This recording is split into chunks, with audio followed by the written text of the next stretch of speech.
Hello, as you know, I'm Eli the Computer Guy over here for everymanit.com, and today's class is Introduction to Cloud Computing. So we are going to be talking about what cloud computing is. Now, cloud computing is the latest and greatest thing, and being that it is the latest and greatest thing, marketers for lots of big companies are all using cloud computing terms in their marketing campaigns to make them seem impressive so that they can get clients and get customers and get money out of your pockets. You know, right now in December of 2010, Microsoft is running a new ad campaign with Into the Cloud, where somebody sits down at their computer and there's a whole flashy thing and then they go into the cloud, and it's really cool and fancy. The problem is most people don't really understand what cloud computing is. Cloud computing is an overall philosophy and design concept, and it's much more complicated and yet much simpler than people give it credit for.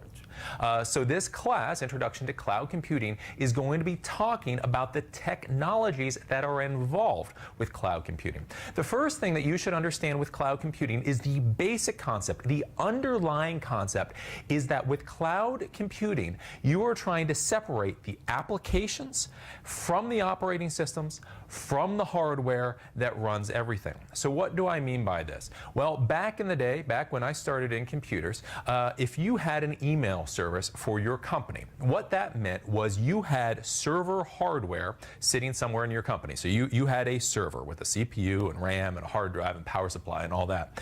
On that hardware, you installed a server operating system. So you had the server hardware, and then you installed Windows NT 4 back in the day. Then, on top of Windows NT 4 operating system, you installed Microsoft Exchange Server. So now, in order to provide email services to all the people in your company, you had Microsoft Exchange Server installed on Microsoft NT 4 server operating system, installed on server hardware. All of that was a bundle. The problem with this is that Exchange Server is now dependent on everything below it. So if there is a problem in the operating system, if the operating system gets a virus, if a hard drive gets clogged up with too much information, if there is an error, etc., your Exchange Server, which means your email services, all come to a halt. You no longer get your email services because the operating system has failed for whatever reason. Again, just like that, with the server hardware, if the CPU fan stops, if your CPU burns out, or if the hard drive fails, or if the power supply fails, etc., that then of course shuts down the operating system, which then of course shuts down your email server, which shuts down the services, email services for all the people on the network. So in the old days, email services or whatever network services were reliant on everything below them. So you had the service in the application, installed on the operating system, installed on hardware. If the hardware failed, your service went down. If the operating system failed, your service went down. Well, the idea of cloud computing is you are trying to disconnect the application, the operating system, and the hardware from themselves. So you may have heard of virtual computing. What virtual computing does is it makes the operating system, it puts it in its own like little container, I guess you could say, and that container is then running on hardware. But what you can do in the virtual world is if something fails in the particular hardware it's on, you can have that instance of that operating system automatically migrate to another piece of hardware, another server system, and keep going. So if you have redundancy using virtualization, what can happen is you can have three physical servers lined up. So you have one server here, you know, CPU, RAM, hard drive. One server here, CPU, RAM, hard drive. Server here, CPU, RAM, hard drive. You install this virtualization software onto all three of those servers.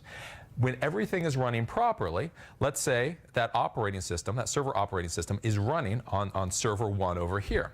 Now, through the power of virtualization, through the power of cloud computing, let's say the power supply in this first server fails. It just fails, it dies. Well, through virtualization, what will happen is the operating system automatically transfers to the next server in this little cluster. So if this hard drive fails, the operating system and everything just migrates over and everything keeps running. So the services for your network keep running. So back in the day, if the power supply failed on an email server, then all the email stopped working until you fix the problem. Now the entire operating system and everything can simply migrate to a new piece of hardware and everything stays up and running. So that is what I mean by separating the applications from the operating systems from the hardware. Now they can, in cloud computing, those can be their own separate components and can migrate as need be. So this class is going to be on cloud computing and the underlying concepts around it. The one thing I will warn you, I know going into cloud computing, probably the first thing you are thinking about is what I just talked about, virtual computers. People, think virtual computers equals cloud computing. The main thing to realize as we go into this class, so that you know where I'm coming from, is that virtual computing is a component of cloud computing.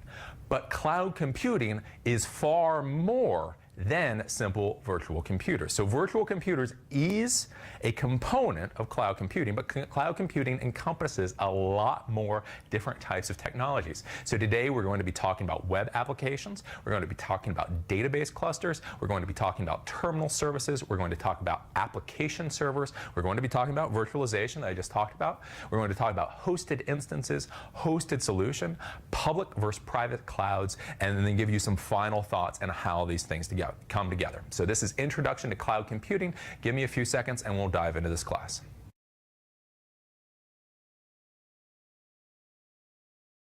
So the first thing that we need to talk